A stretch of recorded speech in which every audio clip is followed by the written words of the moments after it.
welcome to Turn the Page, the official podcast of the Syosset Public Library.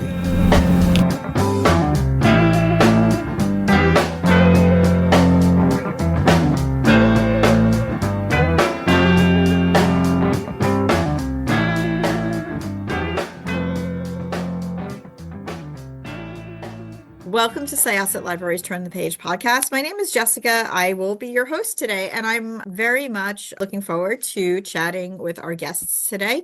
Would you please introduce yourselves and tell us a little bit about why you're here? We can do this in alphabetical order. So, yeah. Laurette That means me.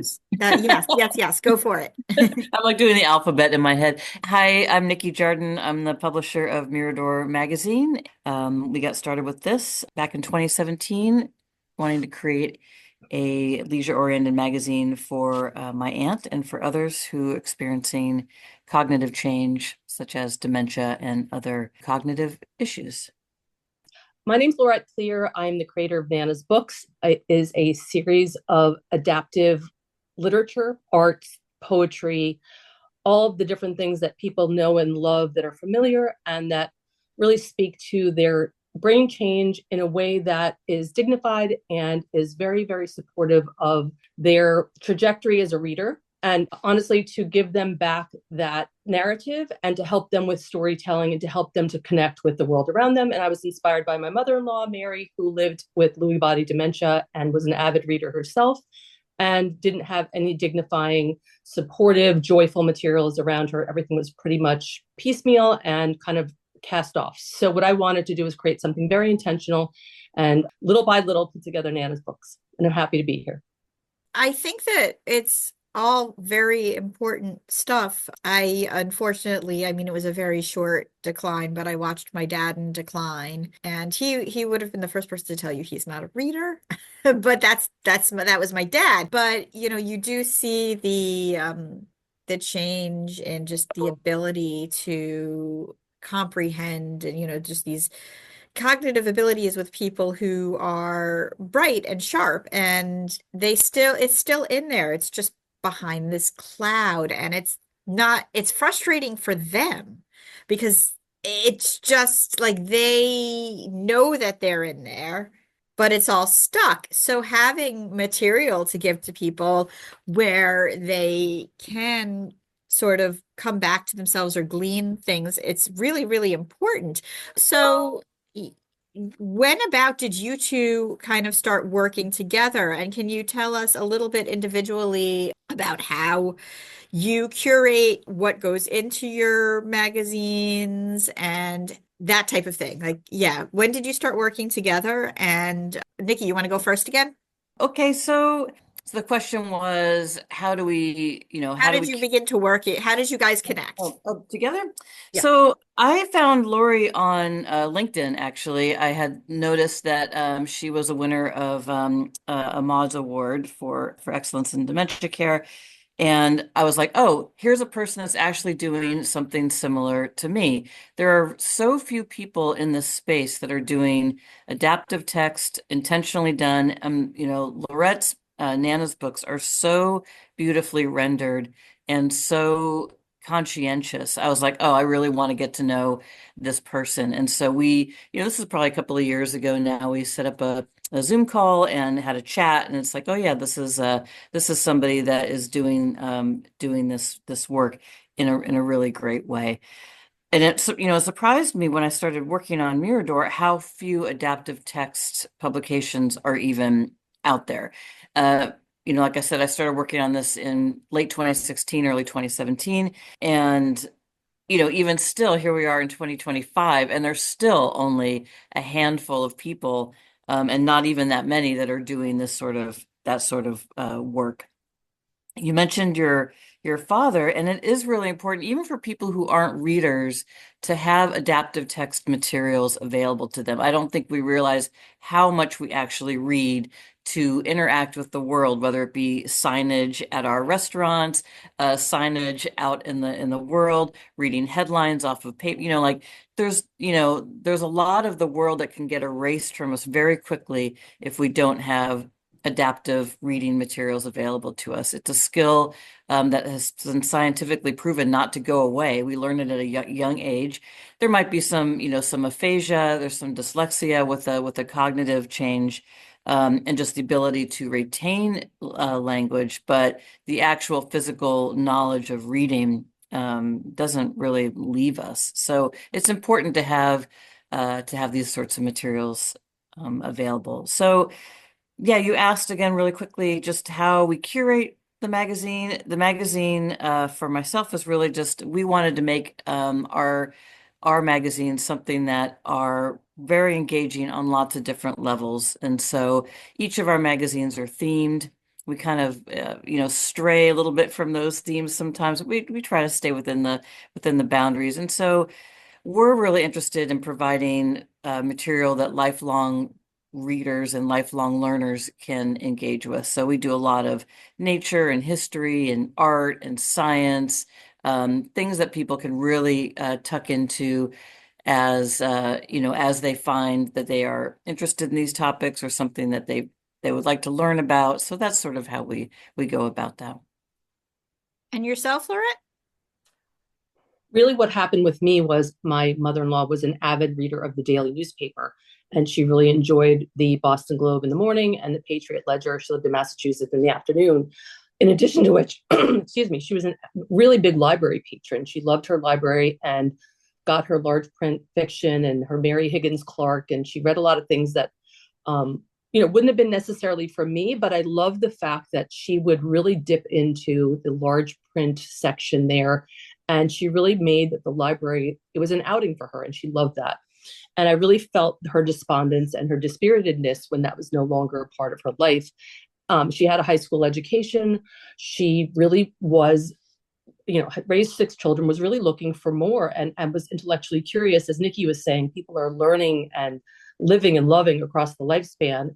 And we don't realize how much we partake in these resources throughout the course of the day, whether it's Mirador, which is, an advertisement-free, evergreen, fantastic publication, or Luke Gilligan, a colleague of ours, has the Resents Register, which is a true broadsheet traditional newspaper, but it's formatted for people that are living with dementia. So what we were really trying to do is resource people with things that they know and love and that they're familiar with and that are personally meaningful to them. So my content is a lot of faith. It's got a lot of non-denominational faith, let's say Christian, non-denominational Christian, and lots of other faith traditions, Judaica and mantras and, all kinds of different materials that people can see themselves mirrored back and really have that spiritual and social, emotional resonance that matters. And that's the essence of why we engage with books and with reading. So that's something that was really important to me and that I wanted people to be able to access, given their new constraints and these new parameters, because they are alive inside and they really are. It's a soul's journey. And I'd like to really make sure people are well resourced along the way. There's a lot of really nice, succinct material with both of you. Do you hire photographers? Do you, how do you reach out and find the people who are going to give you what you need to put on the pages and make sure that it is appropriate for the people you are serving? Nikki, if you'd like to go first. Oh, that's a great question. So Mirador is a pretty grassroots organization. There's just a couple of us working on it. So we write pretty much all of the content ourselves. We do have a couple of fantastic contributors. I want to shout out Kathy Laurenhue, who does our who's from Wiser Now, who does our light news. We do get stories that are contributed, here and there, kind of depending. So. And as far as the photos, we really try to take a lot of our own pictures. We try to stay away from stock photography when we can, just because we want it to have that sort of homey feel to it. And so sometimes the images, you might look at a magazine, see something that's very slick and very, very set. I think our pictures are beautiful, but they're generally very, very homemade. And same with our puzzles. We do all of our puzzles ourselves. We create our crosswords ourselves. And we do that intentionally because we want it to have, we can actually really, you asked about how we can guarantee the content is accessible. We can do that because we are doing it all ourselves. And I do want to shout out also the Deep Guide, which is, I believe it's the Dementia Engagement, and Laurette, help me out here, X Protocol. It's out of the UK, and that was one of the sources that we used to format our pages. Our pages are really intentionally formatted. We don't use columns. We don't have run-on sentences. All of our stories are on one page or on a spread so that people aren't flipping pages.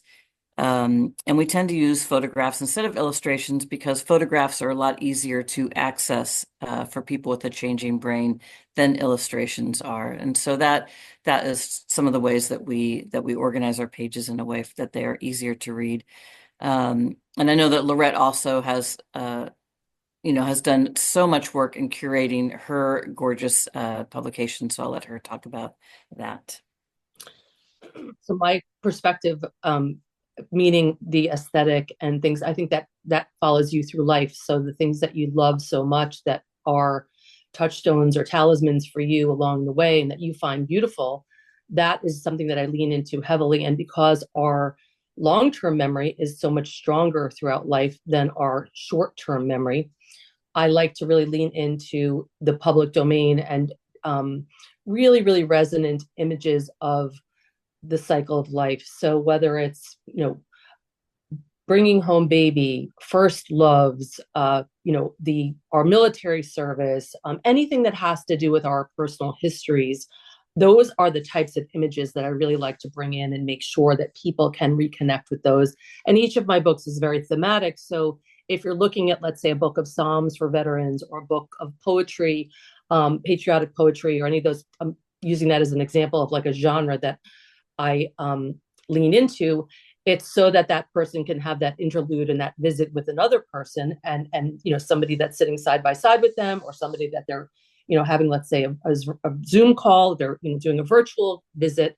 I really want them to have those visual and auditory cues right there, and something that elicits a spark within them, deep within, and that's personally meaningful. So I use quite a bit of older illuminated texts and meaning and illustrations that are really, really resonant and that bring people back to a place in life where things were simpler and they can really speak with authority about the things, their avocation, their vocation, and the things they know and love. My great-grandparents met at a picnic, and that was something that was something that carried out throughout. We would meet in Centerport, Long Island, and have Croissant, which is the feast of the Virgin Mary, in July. And my great-grandparents met in Italy and then met again over here at one of these picnics. So all of the iconography, all of the imagery, and then I've got people that, somebody who was the head of my colleague Luke Gilligan was talking in a Zoom call the other day with somebody in New Jersey, and his parents were both Holocaust survivors. And he used the flip book of my book that had to do with Judaica and portraiture, that really is, very, very much involved pictures from the Torah and things like that. And he said the man was visibly, like, he was moved. He was, had tears in his eyes and was just felt seen. And that is the goal, I think, of our work, is to put people in a good place, and put them there together. And that's how we vet our visuals in a nutshell. That's wonderful. And I do have to say, it is all very nice. And you can see, with both of what you're talking about, both of the publications, how they would resonate with the communities. And, I think like one thing to kind of talk about also is that, you're talking about somebody with Lewy body, and, there's very different places and ages that all of this can start at. So it's really an extremely relevant thing. And it's something, as a librarian, we see patrons all the time at all ages that are exhibiting various forms of dementia. So for people who are either going to a library, who would like to see publications like this, or people who are librarians who are listening, who would like to access and bring these publications into the library, how could they contact you? How could they get that going? Nikki, would you like to go first? Sure. So, we each have our own websites where you can access us individually, Mirador Magazine, Nana's Books, the Resense Register, but we also combine our resources in a sort of in a collaboration that we have put together called Mindful Libraries. And so people can go check that out at mindfullibraries.com. And I want to mention that because the collaboration between the three of our publications is super important. When we've all sort of met each other in this space, we got excited that other people were doing this work. And I think all of our, sort of feeling about this is collaboration, not competition, because we feel like these resources are so important for our community, for our aunts and mothers and husbands and wives and people that are, experiencing these, having dementia or other brain change in their families. And they are a huge range. My aunt was diagnosed right after she turned 63 with young onset. And there are people that are in my readership that are younger than that. And, it's not just also about dementia. We also have people that are recovering from stroke, or maybe they've had a brain injury or, a severe fall, and they're, recovering, from those injuries.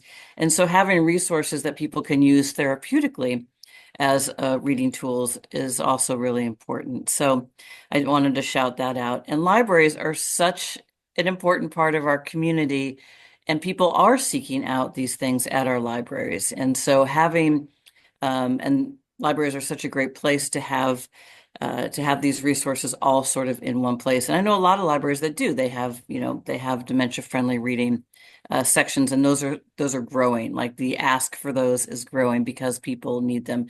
Not just resources for caregivers, which is super important, but also resources for people that actually are wanting to continue their reading journey. Absolutely. I feel the same way. And I feel that right now I have to shout out librarians and just say that these wonderful, wonderful people are improvising and creating these spaces and creating these, either the kits that go out or their on-hand materials or their programming. And right now it's improvised and it's episodic, meaning there are, let's say, monthly programs, and there are, things that are going on, let's say book signings, or let's say a memory cafe that crops up a couple of times a year since COVID and things like that. What we're really working toward is things that are how we break stigma and how we get people back into, the patrons, and how we welcome them back in truly into community, is we make it really intentional, and that we want to make it adaptive and generative, elevated, evergreen, and not cast offs and not an afterthought. We want to have people come back to the hub of the community, which is the library, and know that there are daily resources that they can engage with their person, and they can do that regularly. And the whole communities, I know that where I live in Connecticut, people come, in a smaller, let's say a smaller bus from their community, and they'll go and utilize their library, and they'll sit and they'll hang out like they always used to. And what a gift in life to be able to continue to do that. And it should be the norm. And we're really working to make that, the dedicated spaces and the wayfinding and just all the elements that, the well-lit spaces, the comfortable seating,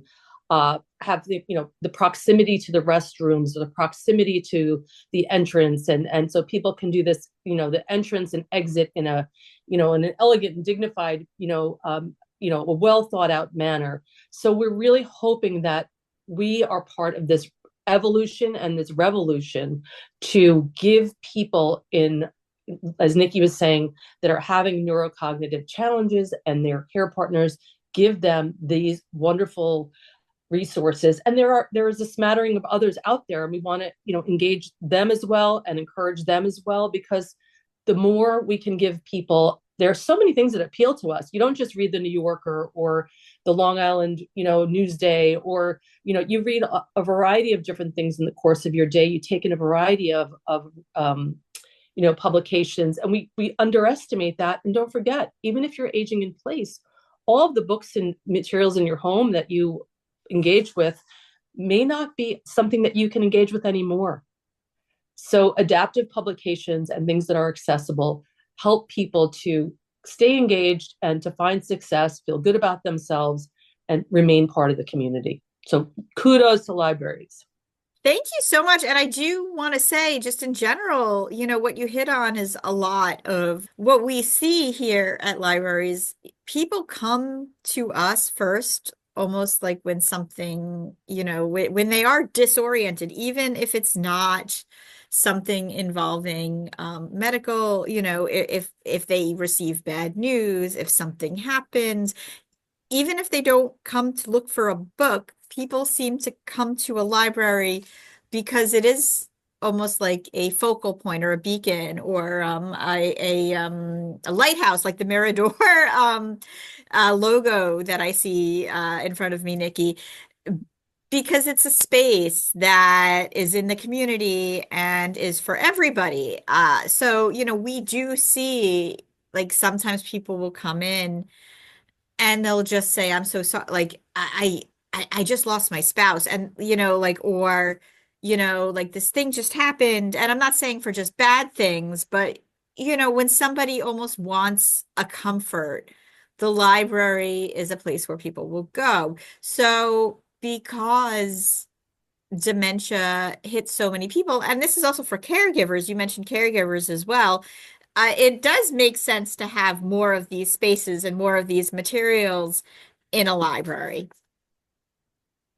Yeah, absolutely. Absolutely. And yeah, I mean, I just moved to a new town, and one of the very first things I did here before I even got my new driver's license or anything was go get my library card, which my library, thankfully, is about 5 blocks away, because that's where I know, that's where I can learn about the resources of my town. Where are things? What's going on? What's happening? You can see the brochures, you can see the flyers, who's doing art, who's doing resource classes, what I also really love, just the inventiveness of librarians and libraries on a whole. In my library, we have a great library of things. I could, rent out borrow a drill. I could borrow a tent. Like all kinds of things. You can get a screwdriver. It's like Allen wrenches, a blender. I love this about libraries, and so of course, if somebody has just gotten I mean, maybe their spouse, or maybe them themselves or have just been diagnosed with a mild cognitive disorder, something going on.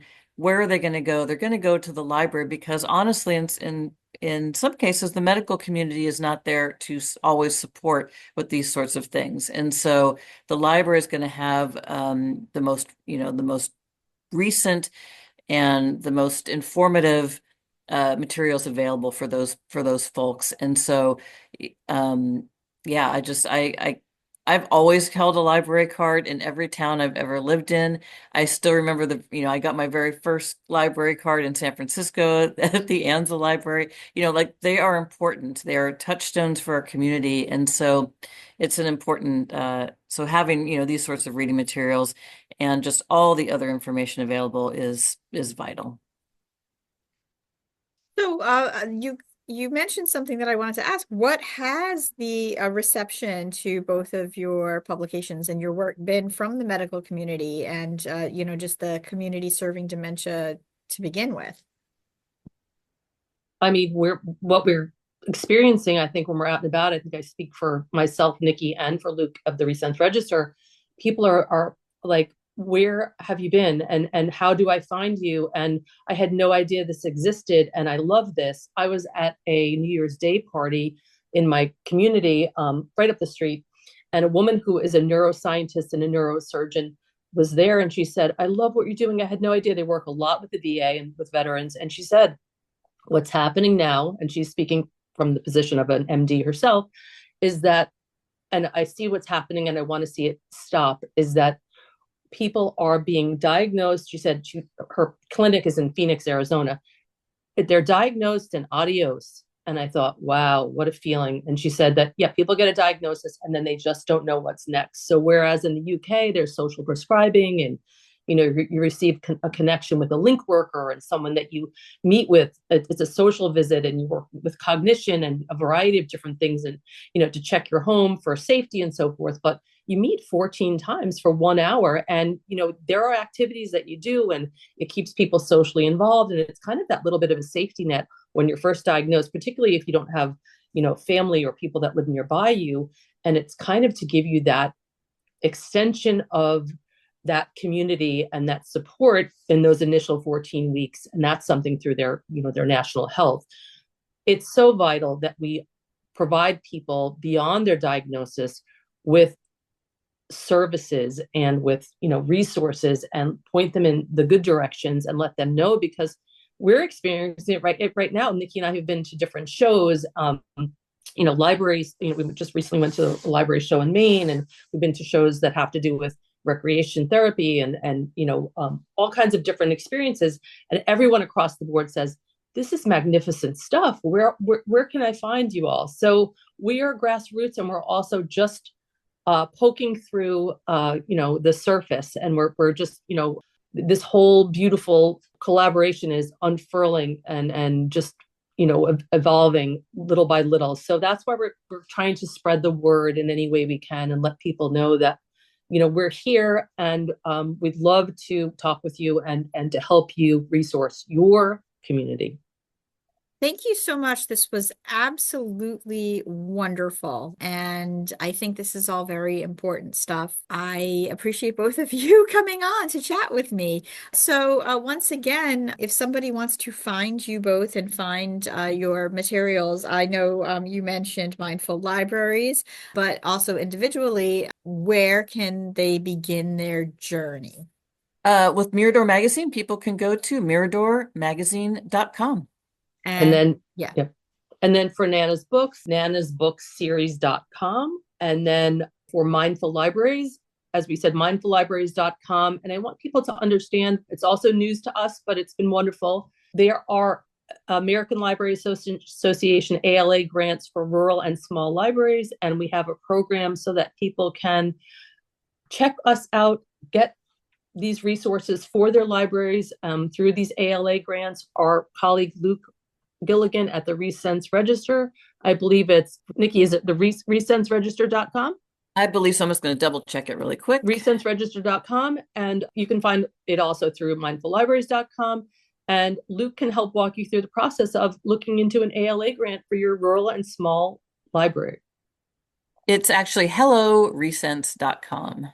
Wonderful. Thank you so much. This was Jessica with Syosset Libraries Turn the Page podcast. My guests today were Nikki Jardin and Laurette Klier, and we are going to close this chapter of Turn the Page. It's time to close this chapter of Turn the Page. Join us for the next episode.